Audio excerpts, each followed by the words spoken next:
Welcome, everybody. My name is Mina Jane, and I am the chair of the Program Planners Section of MLA. With me is Robert Hayes, the co-chair, Betsy Perry, and Jessica Fitzhansa, who have been helping with this program, this event, since the beginning, and it's been a dream team, I have to say. I'm also the director of the Ashland Public Library, and that's where you'll be getting our recap email from, so just so that you know why that's coming from there. I'm just going to wait just another 30 seconds or so to see if anybody else is coming in. We are excited for this one, and we have some really amazing performers that are ready to enlighten you about what they do. So anyways, we are very pleased to bring you our very first performers showcase. And as I just said a minute ago, it is our very first. So we ask you to be very patient in case there's any bloopers. We will try to fix them in post-production.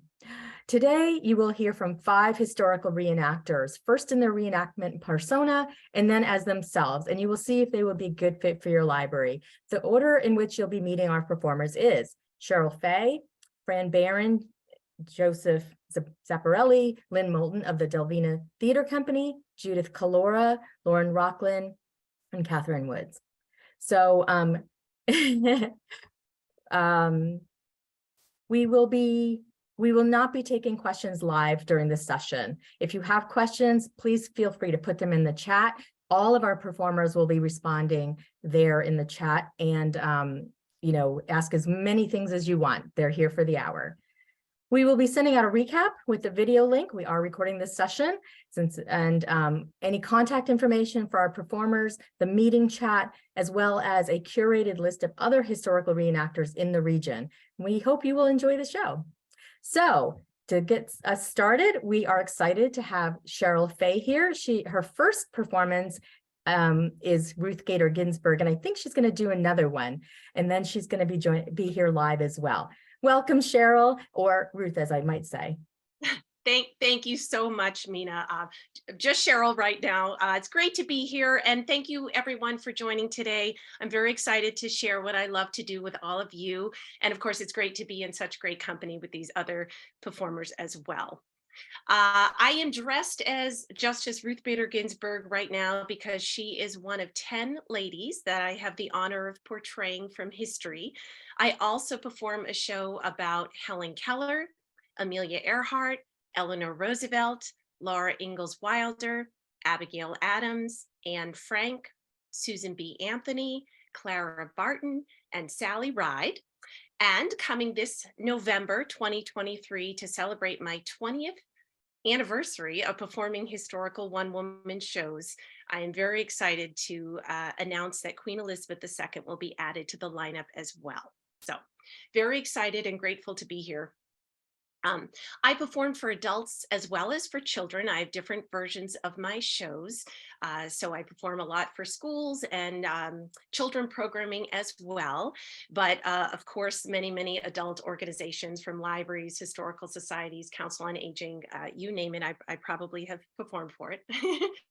I perform both in person and virtually as well. So during the pandemic, I had all of my shows professionally recorded, and I was able to share them with various organizations across the country. And I still do that today. And I include a live Q&A at the end of the session. So whatever platform they're using, it helps to give kind of that live and in-person feel as best as we can. My shows are fully immersive shows. They truly are a production, and I bring everything to you. So I don't need to borrow any equipment on your end. The only thing I need would be a table and some chairs, very minimal things.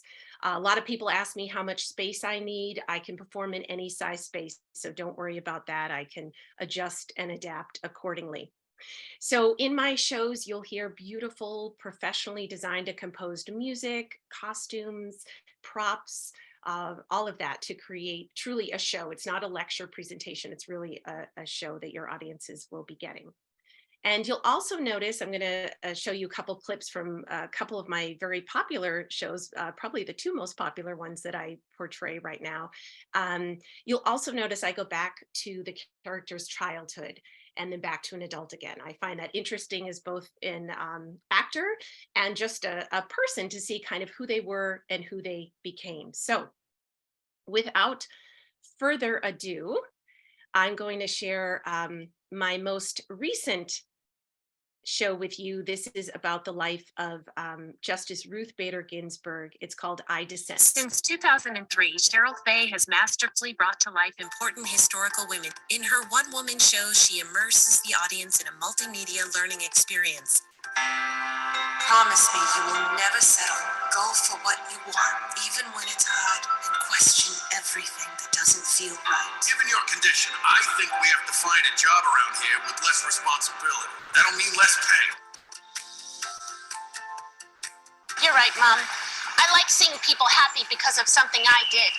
When I grow up, I want to change people's lives. I really do. I want to make a difference and change the world. Promise me you will never settle for just anything. Go for what you want, even when it's hard, and question everything that doesn't feel right. I promise. Now get some rest. I love you. I love you too, honey. Hello there. I'm Monty Ginsburg. Pleased to meet you, Ruth Bader. Ginsburg. Correction, Professor. McGee didn't simply promise just to fix the hand. He promised, quote, a 100% good hand. That's the same thing. Is it, Mrs. Ginsburg? It is not. Words matter. Surely being number one in my class would mean I would have my pick of jobs, right? Hello, my name is Ruth Bader Ginsburg, and I would like to apply for the position. No. This position is for men only. Because that's what I wanted to do, Marty.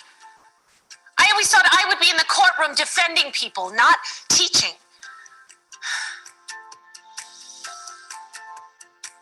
I wanted to make a difference in the courtroom. So I started to defend clients in court for free. I'll never forget my first case. There I was, standing in front of the Supreme Court, looking up at this huge white building.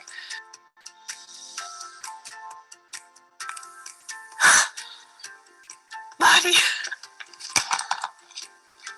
I got it. I got it. Thanks to you, I got it. President Bill Clinton is nominating me for a seat on the Supreme Court. If you get rid of it now, it would be like throwing your umbrella out in a rainstorm because you're not getting wet. Well, I couldn't convince the majority that day because I was in the minority. Fight for the things that you care about, but do it in a way that will lead others to join you. Since 2003, Sheryl Faye has masterfully So that has been a very, very popular show, my I Dissent. And again, I have different versions of that for both children and adults. And I wanted to share another one with you as well. This is my Eleanor Roosevelt show. And it's Since called 2003, First Lady Sheryl of the Faye World. has masterfully brought to life important historical women. In her one-woman show, she immerses the audience in a multimedia learning experience. I'm too afraid. Don't be afraid. I'm going to catch you. But I was very afraid. But before I knew it, I felt myself falling down, down, down, until I was safely in the arms of my beloved father. I was so scared I will never go on another ship again. I was finally figuring out who I was, and I was becoming the best Eleanor Roosevelt I could possibly be. I was eager to learn and go to class. My teacher encouraged me to live passionately and be passionate about the lives of others. I held regular press conferences with all women reporters.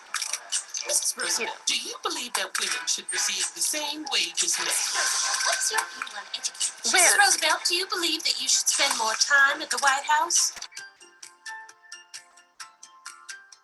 The attainment of global human rights begins in our own communities. Do what you feel is right in your hearts, my friends.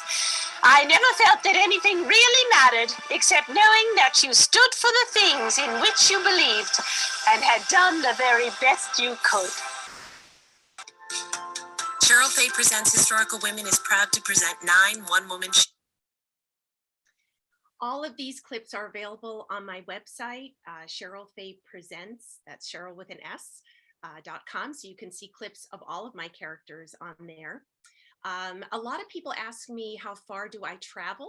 I go anywhere and everywhere. In fact, a couple of weeks ago, I was in Florida performing 13 shows across the state. So I go everywhere. And I'm also happy to extend a $25 discount if you are interested in booking a performance today. You let me know that you're a part of this showcase. I also do block booking discounts if you and another library maybe want to do the same day, but are, quite far away from me. I'm based in Massachusetts. I can kind of sprinkle the travel costs between both of you. And of course, speaking of costs, everyone wants to know what the price is, because I do have to include travel in my shows. I can't give a price. It's different for every library based on where you are, especially if there's air and hotel, things like that included as well. So the best thing to do, you can email me at info@sherylfaye.com. You can go to the website, email me that way. You can also message me in the chat now and do that as well. And I just want to, thank you all so much. You only need to sign a contract to hold your date. I don't ask for a deposit, and I do book very far out. In fact, March is all booked up. But I would love the opportunity to perform for your library and to be kept in mind too for the summer reading program. I think the theme fits very well with all of my ladies. So again, just thank you all so much for your time today. It's great to be here. Thank you. Sheryl, just really quick, our summer reading theme is own voices, or have your voice or whatever. So do you feel like there's any particular program that you do that would fit into that topic? I mean, it runs the gamut. I mean, I think Susan B. Anthony talked about someone who used her voice. Helen Keller, found her voice in a different way. That's a really powerful show. And of course, Justice Ruth Bader Ginsburg found her voice. I think they all have such strong voices. So I do think that fit really well. Excellent. Thank you so much, Sheryl. I believe I've hosted you and had a great time. So again, if you have any questions for Sheryl, she's here for the entire hour. Put them in the chat and she'll be responding. Thank you for your time. And I hope to see you soon. Well, that was a great transition. Our next performers are from the Delvena Theatre Company, Fran Barron. Where did I put their names? Joseph Zamparelli and Lynn Moulton. They will be showing an assortment of their characters, and I can't wait to see this. I've heard so many good things about you. Thank you for being here. Hello, friends. I am Joseph Zamparelli. I'm Lynn Moulton. And I'm Fran Barron. We are the Delvena Theatre Company, and we're very excited to introduce to you our shows to go that we've put together. We've got quite a few, but here's a sample of 4. Now, let me just figure out how to do this for a second. La, da, da, da.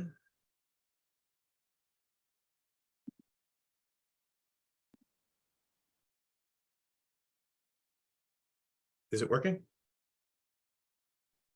Am I still here? Yes. You're good. We now come to your verdict in the trial of the Commonwealth versus Miss Lizzie Borden for the murder of her father, Mr. Andrew Jackson Borden, and her stepmother, Miss Abby Borden. What say you, guilty or not guilty?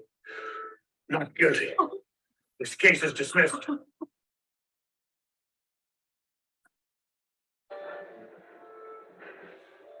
Curious. Both my maid Maggie and my Uncle John were questioned about the murders, but they were let go soon after questioning. Other possible suspects were a Portuguese farmhand, a man who said he wanted to fix father for cheating him, and then there were the anarchists. My sister Emma and I even offered a $5,000 reward leading to the arrest of the person or persons responsible for that horrific crime.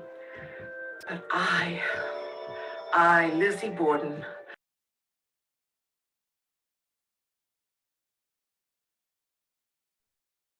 Joseph, you'll have to unmute so we can hear the video. To my stepmother. But was I guilty? You decide.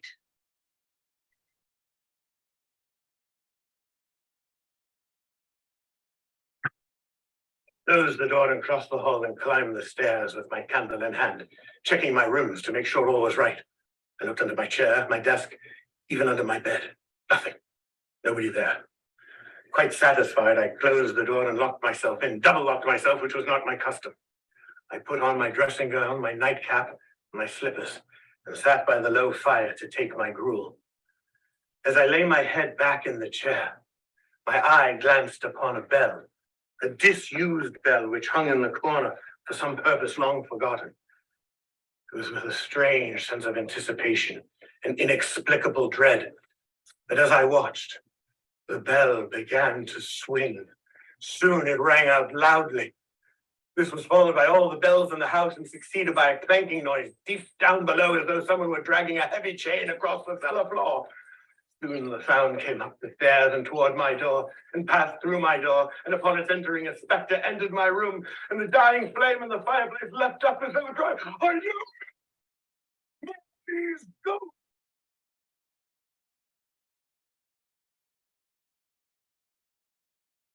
Today, I'm Isabella Stewart Gardner. Some of you may have heard of me before. My name gets around. Not to believe everything you hear, mind you, though I am who I am, and I take pride in being my own person. See for yourself. Come by and visit with me. Oh, maybe we'll have some donuts and champagne, or perhaps we'll view some beautiful paintings, or maybe we'll just talk Red Sox. I think you might also enjoy meeting my maid, Lottie, but no gossiping. Lottie loves to gossip. You feel Wait, Lottie, I hope you'll get to know me better and celebrate my interesting, though not so conventional life. I look forward to meeting you. Hello,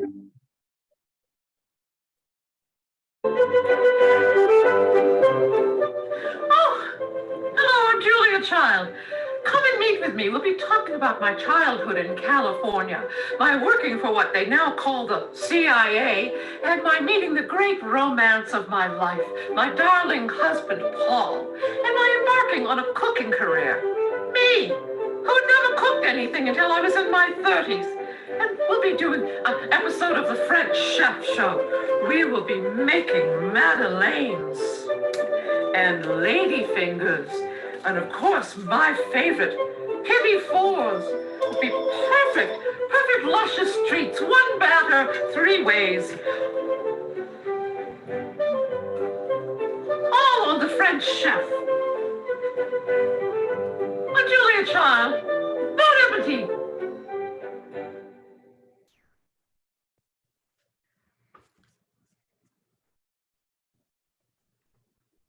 I've got to come back. Hang on.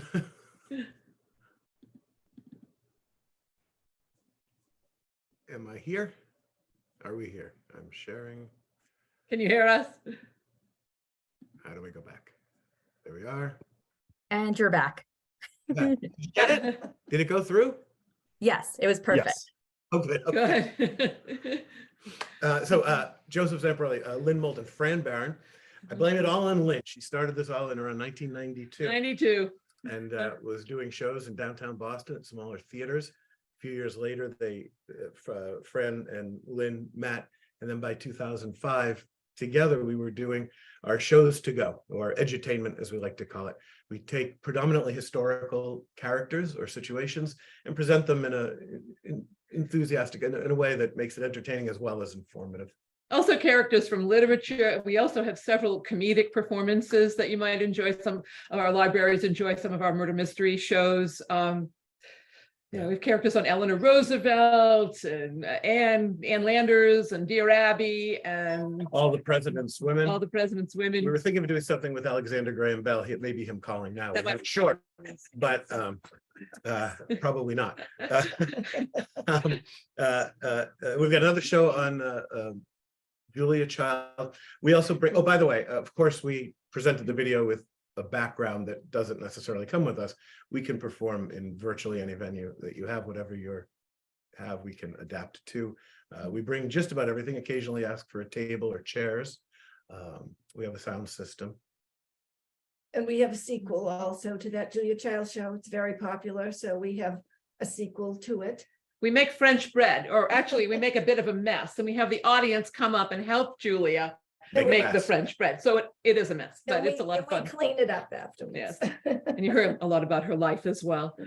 And we have traveled all around New England, mostly southern central New England. Depending where you are, we could talk and try to figure out if it's doable. We've been out to the western part of the state, southern New Hampshire, Connecticut, Mass, Maine, yeah. New Hampshire, yes. I'd also like to mention that we have a workshop that goes with our Lizzie Borden in the 40 Wax program. So it's extended, and what we do is we have the audience break into groups around a table, and they're presented with lots of material, the autopsies, photographs. They talk as a jury, and they come back to the group. And it's probably about 2.5 hours. About 2.5 hours, yeah. So we do for the big version. for the big version, and we do it also for schools and libraries and whatever. Colleges. Mhm. And you wouldn't think you could have fun at a double homicide, but we do. Yeah, it sounds crazy, but we do. It's the questions the audience asks. Right, it's the audience that. Poor Lizzie helps has to it. Yeah, answer them. right, that's true. No, that's absolutely true. And We also have a Jack the Ripper show where we question some of the Jack the Ripper suspects, and that's can also be amusing, but Sometimes it's as much a show to see us flipping characters and costumes. Yeah, as yeah. do the actual show. We try to double things up and keep it very alive. yes, and we have about 5 different suspects. There are 200. On the but, murder mystery, yeah. Yeah, but we've narrowed it down. It's Jack the Ripper show. On the Jack the Ripper show. Right, yeah. narrowed it down to the suspects who they thought were the suspects at the time. Right. Yeah, so. And did we mention all the president's women? We have Mary Todd Lincoln, Edith Wilson, our first female president, and Florence Harding, who may or may not have had something to do with her husband's death. Well, we have the audience decide on that, but. And even though I'm not in it, and we split the skills up a little bit here. Fran does a lot of the producing and writing. Lynn does a lot of the writing. Of course, we all are acting. I do a lot of the directing and technical work, though you wouldn't know it by my attempt to integrate with Zoom this morning. Go ahead. We have 23 shows, so and I'm going to mention my favorite one, the Dickens show. We play, Joe and I play multiple Dickens characters, and that can be quite humorous as well. And Fran is our wonderful narrator. Selections from various shows. Just because your libraries, literature. Books, rather. And one of my favorite shows is a show called Louisa's Girls. It's the whole story of Little Women. Oh. A woman show. Lynn here does that. Fran wrote it. Well, excuse me, Louisa May Alcott wrote it, but Fran adapted it for us. And it's wonderful. It really is. And we do have I'm sorry for interrupting you. We do have a lecture after every one of our shows where the audience, it's a question and answer period where the audience can ask us. We research all of our shows so that we have the info for the librarian or who are the audience, whoever wants to ask questions. We can answer a lot of them, or we can point them in the direction of where to go find the answer. And even though I'm not in, I was going to say the Isabella show is one of my favorites. Fran plays Isabella. Fabulous. And what I didn't know about her is she was such a dynamic woman. And I personally believe, just my theory, that her influence on Boston society and culture in the late 20th century affected the whole development of the city. I think the reason the Back Bay filled in as beautifully as it did is because Isabella Stewart Gardner was putting the challenge up to the men running the city at the time. What can we do? Can we do better? Thank you so much for this. This has been fantastic. Just a really quick question. Do you do hybrid and virtual programs as well? Did I miss that? We do have a virtual program. We have a virtual murder mystery where we will come on live and answer questions for the audience. Yes, and we are going to do some of our other shows virtually. Yes. Okay, thank you. Again, everybody who has any questions for the Delvena Theatre Company, Fran, Joseph, and Lynn, thank you so much for being here. Keep answering questions in the chat. I know you'll have a lot. People have talked here in the chat about how much they love you. Compliments to Sheryl Faye. That was a beautiful presentation. Her work is really seeing the others as well. We love you, Sheryl. I love how it's like not a competition. It's you're all just colleagues. I love it. So thank you again for being here. Next up is Judith Kalaora, who is going to be, I think, showing a video, but also live with Deborah Sampson. So Jude, come on in. Delvena, we'll see you later.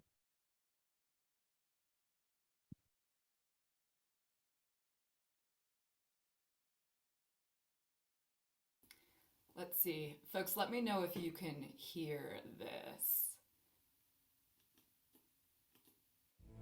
Imagine if you could bring a legend to life, face to face with the eyes of the past, to learn from history, and to create a more fortuitous future. History at Play, the nationally accredited and internationally renowned historical entertainment company, provides memorable, immersive experiences for history lovers of all ages. Whether you're looking for a performance, keynote speaker, curriculum enrichment, or a historic guest of honor, History at Play ushers you into a world of educational escapism that you will treasure forever. My name is Ann Baumgartner. In the P-19, I can feel what it must be like to fly a fighter plane. It's responsive, it's got power. Hard to make a bad landing in it. When I go in for the turn, I can look down the wing and see all the way to the ground. It is the last plane I will ever fly where I can still feel the wind in my face in an open cockpit. We fly transcontinental flights. We fly at night, 3,000 feet. Everything's dark. Only the instrument panel is illuminated. This is instrument flying at its finest. I can't see the horizon. I keep track of my altitude and air and speed using turn and bank instrument readings. I can't read my chart. And I forgot my flashlight. And after 2 hours, suddenly I hear... C7880, cleared to land on runway 9 on straight and approach. My name's Krista McAuliffe. You have to dream. You have to dream. We all have to dream. You know, dreaming is okay. Not everybody has had an astronaut in his or her life, but almost everybody has had a teacher. I feel very confident when I say I touch the future. I teach. I am the American heroine. A hush fell over the regiment. We were not alone. I stared straight ahead, into the dark, into the night. All I could see was mist. I looked to my left. My fellow soldiers were staring straight ahead, into the dark. I looked to my right, and my fellow soldiers were staring at me. Don't look at me. Please don't look at me. Every time they look at me, I feel my stomach sink like a brick. Every time they look at me, I can tell they know that I am a fraud. They know. I'm Deborah Sampson. I am Hedy Lamarr.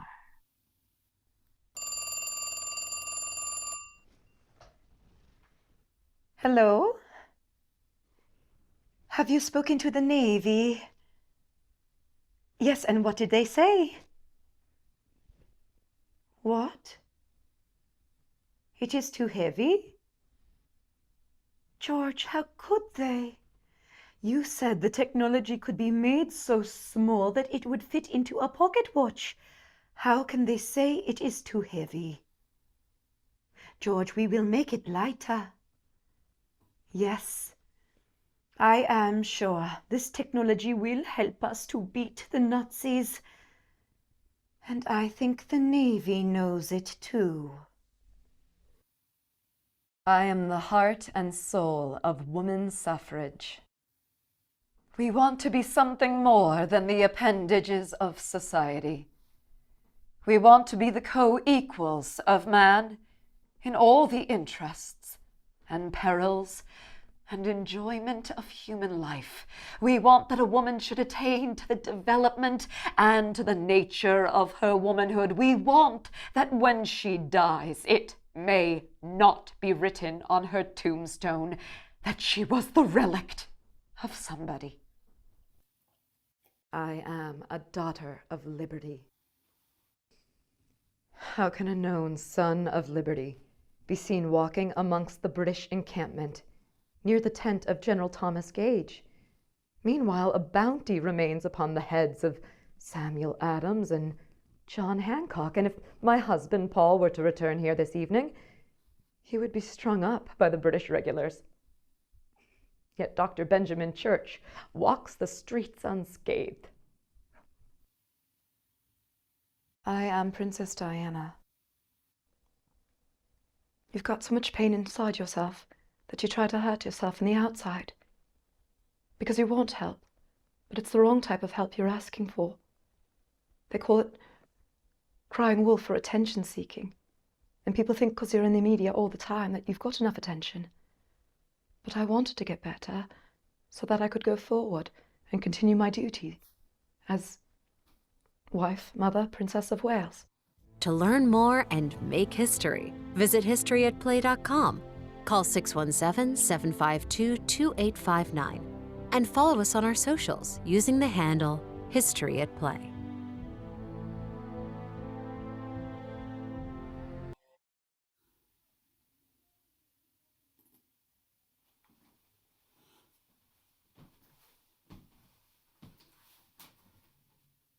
The Massachusetts 4th Regiment was mustered to Philadelphia. The soldiers had been released without back payment, and they were now rioting upon the city of Philadelphia. The Massachusetts 4th was sent to squelch the rebellion, and as I traveled, a fever tore through the regiment. My fever rose, and I fainted. And before I was able to regain my consciousness, I had been taken to hospital, where one Dr. Barnabas Spinney began to examine me. He felt my neck for a pulse.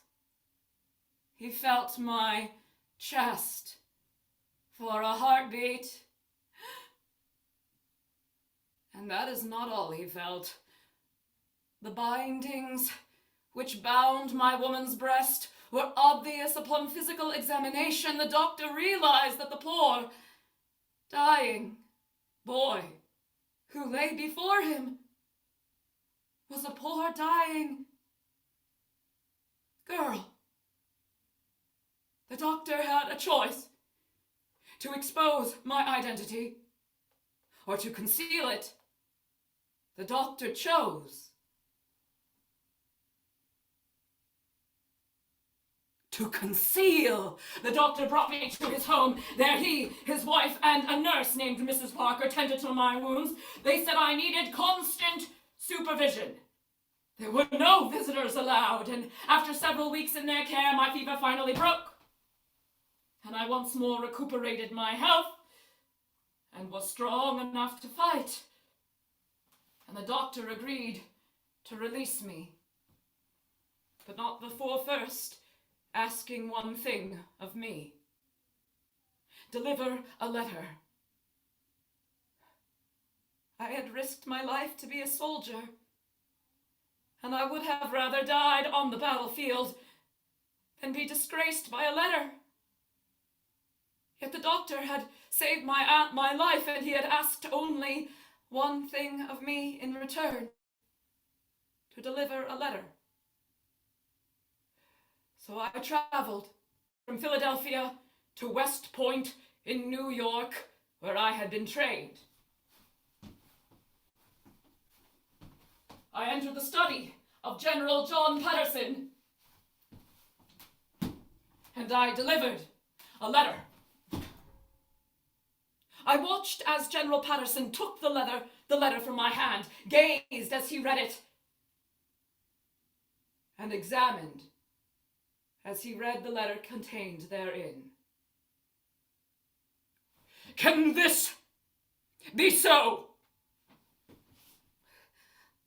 I had not read the letter, for it was sealed with wax. Of course I knew. I knew it was so.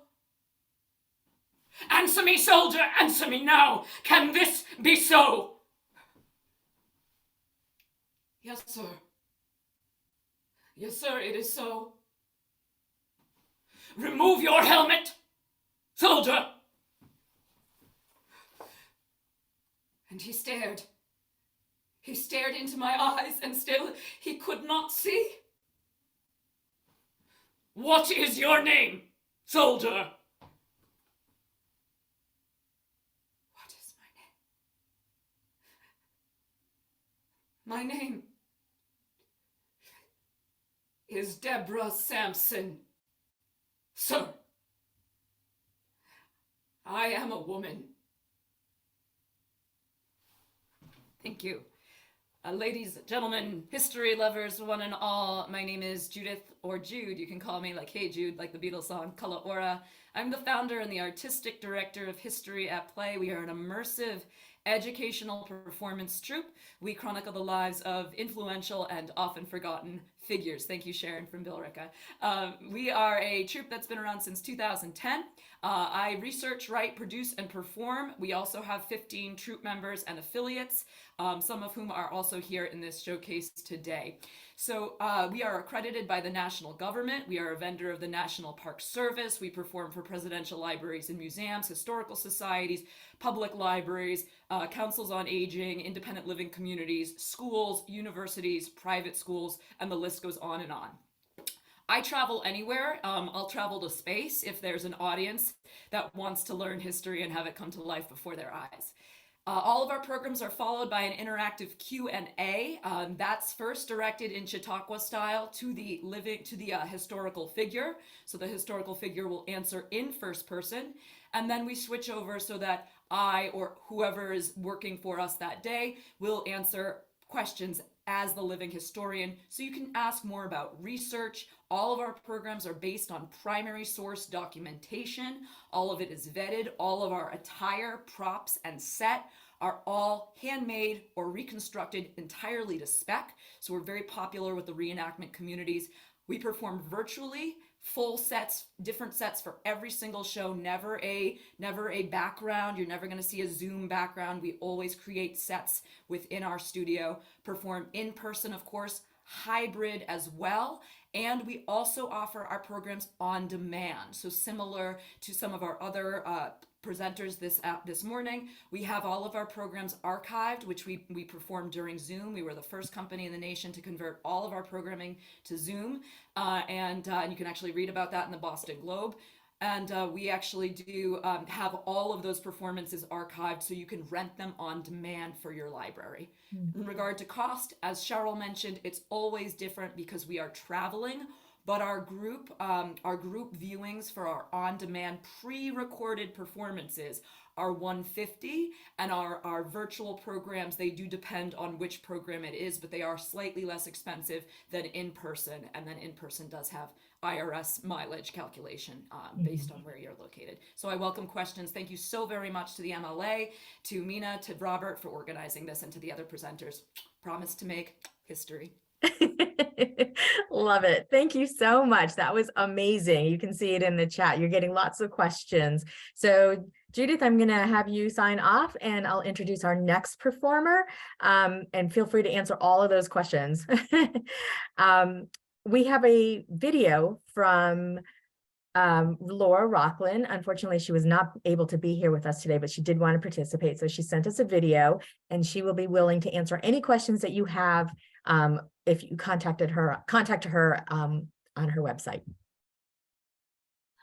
I, who have made a living putting words on paper, now cannot find any words in this moment when it is most crucial that I express.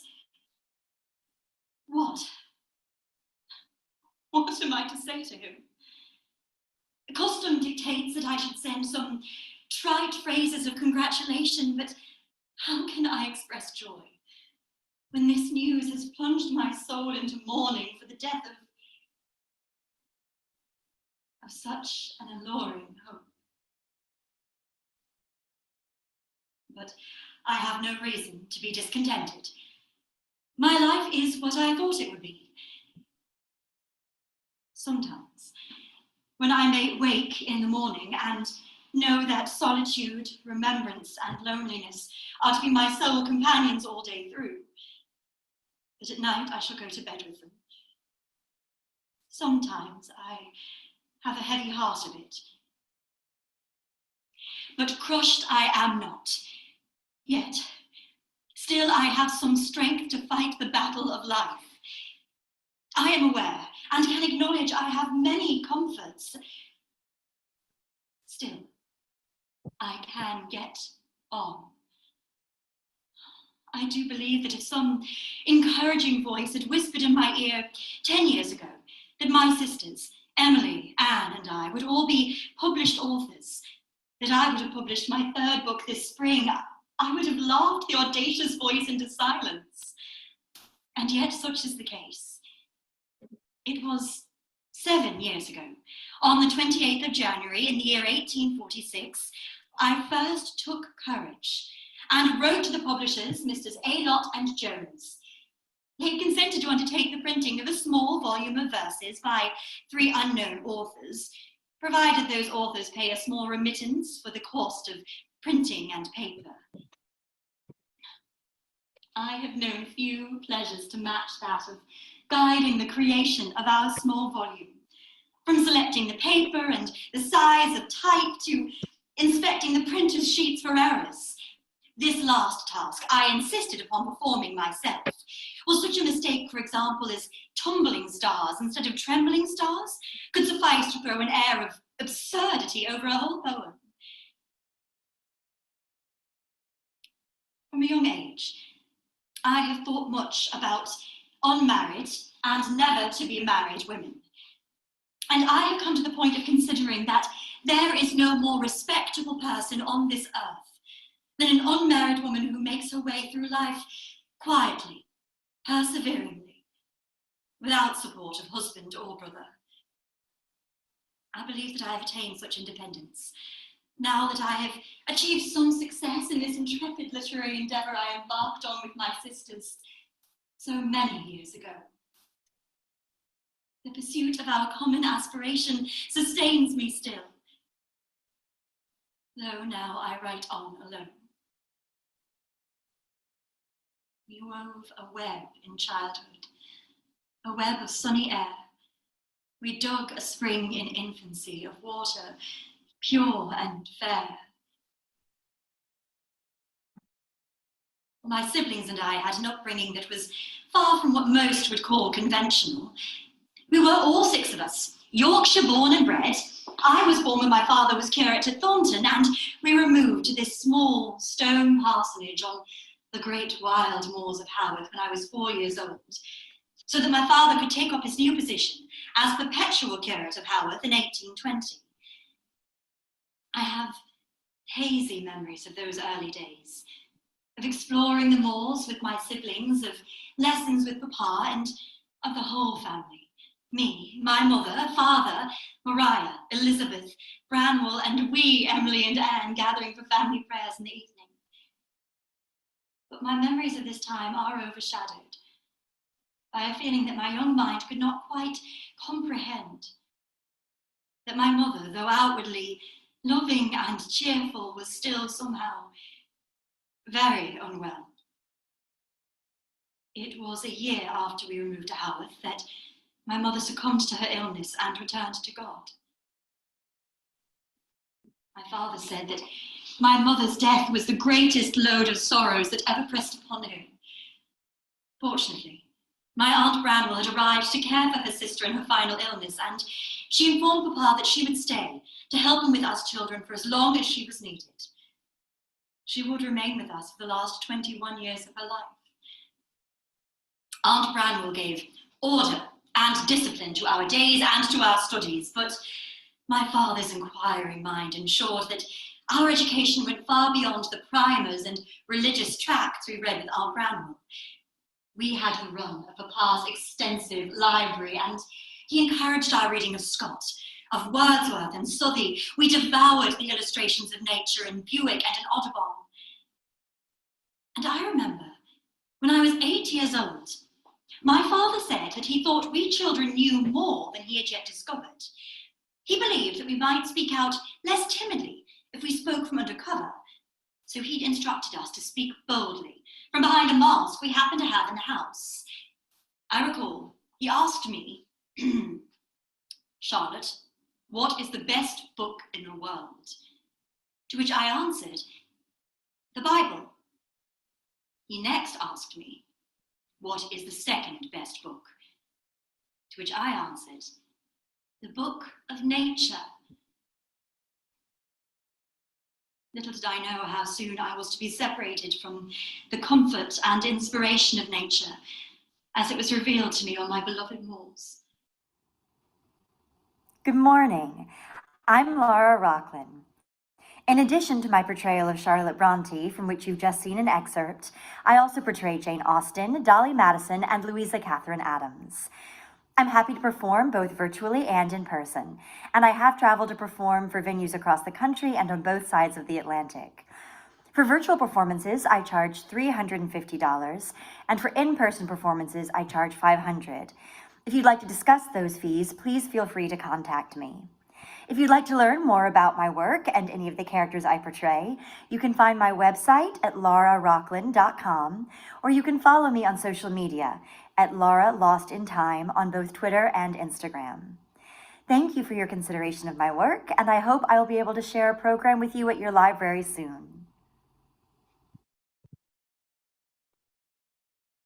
Wow, that was awesome. And I love Charlotte Bronte. So anything with the literature, I'm all over. So we will be sending out information about Laura in our recap. And now I'd like to introduce Sojourner Truth,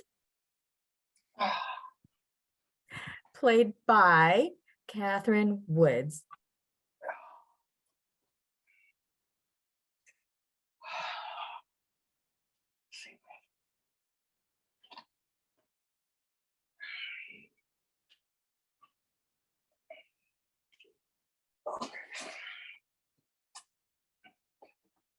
Am I there yet? You're good, Kathryn. Thank you, Robert.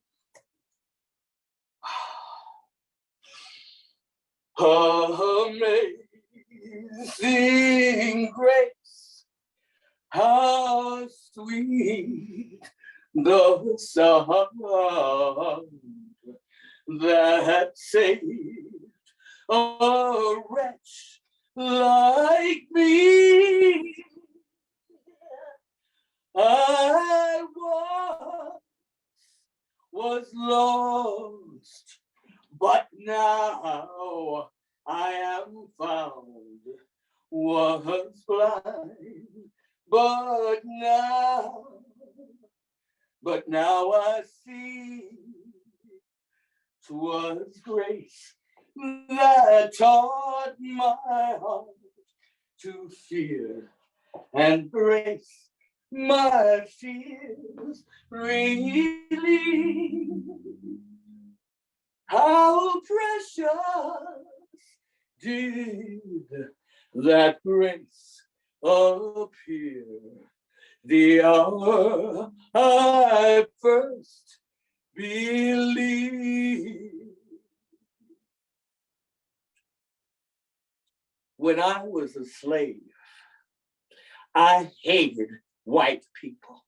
You see, we was all brought over from Africa. My father, my mother and I, and a whole lot more of us. And we were sold up and down, hither and yon. I can remember when I was a little bit of a thing, no bigger than this, how my old mama would come outdoors in the evening, sit down, look up at the stars, and moan. Mama, what makes you moan so? I'm moaning because I don't know where my children be. Now I look up at the stars and they look up at the same stars. And I can't tell where they be. One day, child, when you're grown, you may be sold away from your mama and have great troubles come upon you. When these troubles come, you go to God. He lives in the sky, and he'll hear and answer every prayer you make. Well, children, I did get sold. I was 10 years old. And that was when my war begun, because my master and missus was hard. Oh, I tell you, they was hard. It appeared like I couldn't please them no how. One day, master called me into the barn, shackled me down, and made me with rods that had been heated in a fire.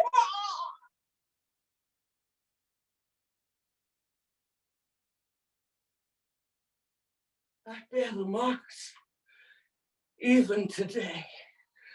And when I hear them talk now of beating women in their bare flesh, it makes my flesh crawl and my every hair on my head rise. That was 1 year.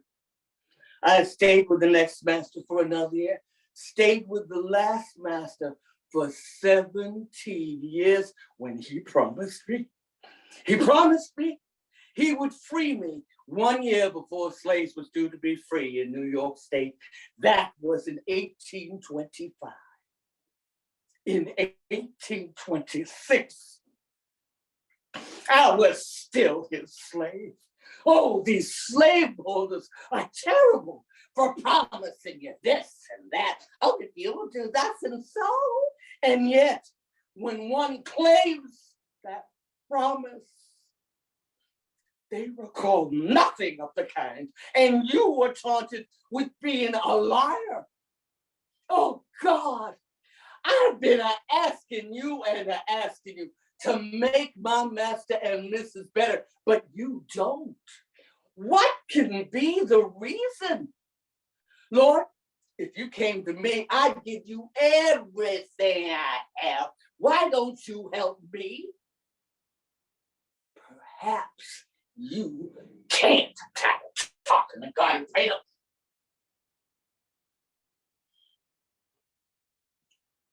I'll make a bargain with you. You help me to get away from them, and I promise I will be good.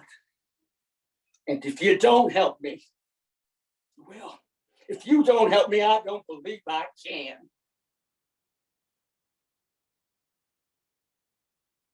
The Lord spoke to me, told me to get up 2 or 3 hours before daylight. Well, children, I got up at 3 in the morning and traveled so fast that by the time the sun rose, I was clear away from the place and out of sight. And then I realized I did not know where to go. Oh, Lord, I want to thank you for starting me out on this journey, but please give me some direction.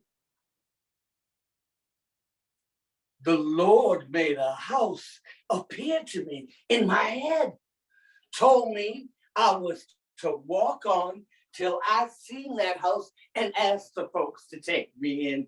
Well, I traveled all day and I seen that house. Late at night, I went in and told the folks. They was Quakers. The Lord has sent me. They took me in. Those Quakers, they treated me as kind as if I'd been one of them. And after they give me supper, they took me to a room with a great white bedded it and told me I was to sleep there. Children, I was scared to be alone. I had never slept in a bed before. When I was a slave to Mr. Van Ardenberg, me and my family used to sleep on the damp boards of a dirt cellar with a little straw and maybe one blanket to keep us all warm. Those Quakers, they saw me as a child of God, not something less than a peaceful. Well, I stayed with them for a couple of years. And instead of keeping my promise, I forgot all about God. Oh, I figured everything was going all right. I did not need the help. I just gave up on praying. And then the law passed in New York State, said colored folks there was all free. Old master come to the place, asked me, didn't I want to go back to the old place, see my children and the folks there? Now, you know, I said, yes, sir. And just as I was going, I met God. I turned right around, I come back in. I could see. I was so wicked, I could feel it. Hot was all around and through me. Who is this? And then, child, for a while it was like the sun shining in a pail of water. I begun to feel it was somebody who loved me. I tried to know him. I know you, and I don't know you. I know you. This is Jesus. Glory be to God, and the whole world grew bright. Trees wave in glory. Every piece of stone on the ground was shone like a piece of glass. I begun to feel a love in my heart, a love for all creatures, and all of a sudden it stopped. A voice spoke out of me. Now, what about the white folks that have beat you and abused you and beat and abused your people? Now, what about them? And all of a sudden, another rush of love run through me. Oh, God. Oh, God, I can love even the white folks. My name was Isabella. But when I left the house of bondage, children, I left everything behind. I went to the Lord and I asked him for a new name. And he gave me Sojourner, because I was to travel up and down the land, being a sign unto people, showing them their sins. And I asked the Lord for another name. Well, everybody else has too. And he gave me Truth, because I was to declare truth to the people.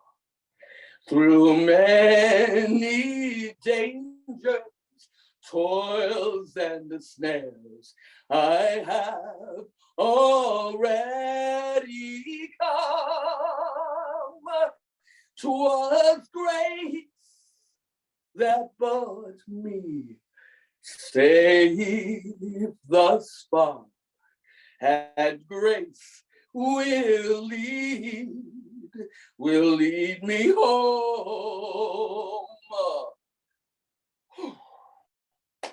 Thank you. My name is Kathryn Woods. Sojourner Truth is the only person I portray. I have portrayed her in 43 states, and I am archived on C-SPAN. I perform virtually and I perform in person. I think my email is posted there, so we can talk about prices. Talk to me on my email. Is there anything else you need to know? I travel. I do travel. I do not drive because I'm not constitutionally built that way. So any fee that I would charge, I would also have to include or tack on traveling fees. I travel commuter rails, buses, planes, boats, however you want me to get there. And thank you very much for seeing me. That was amazing. Absolutely amazing. Thank you so much. Thank you. Awesome. So that is it for us. I have a little bit more to say. Obviously, our performers are all amazing, and we are so lucky that they spent their time with us. And they, they offered to do this, and we could not thank them enough. We hope we got lots and lots of ideas of how to bring them to your libraries. I again want to thank my partners in crime making this happen: Robert Hayes, Jessica Fitzhanso, Betsy Perry. We're planning on doing more of these, and we will definitely let you know when we do. We have a list now of who's interested. Oh, excuse me, my phone is ringing. 1 second. Hold on.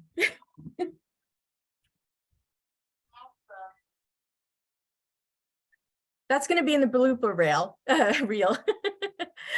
Okay, so that being said, we will be doing more adult ones, and hopefully our next showcase is a teen librarian showcase, and I know adults love teen programming as well. That's going to be on Tuesday, February 21st at 10 a.m. It's about how to do-it-yourself programs for teens, and as I said, for adults, because we all love that. We'll send out a link to register for that when we send out a recap of this program. If you opted into news from this section, we'll be adding you to some sort of listserv at some point. If you want to join the MLA Program Planners Section, just look that up on the MLA website. We'll send that link out as well. And we just thank you for being here and enjoying this program. And we hope that if you have any questions, you will contact our performers. Again, they were so kind as to do this with us, and we hope they get lots and lots of business from it. I hope you have a wonderful day, and we will hear from you hopefully soon. Have a great one. That's my phone again.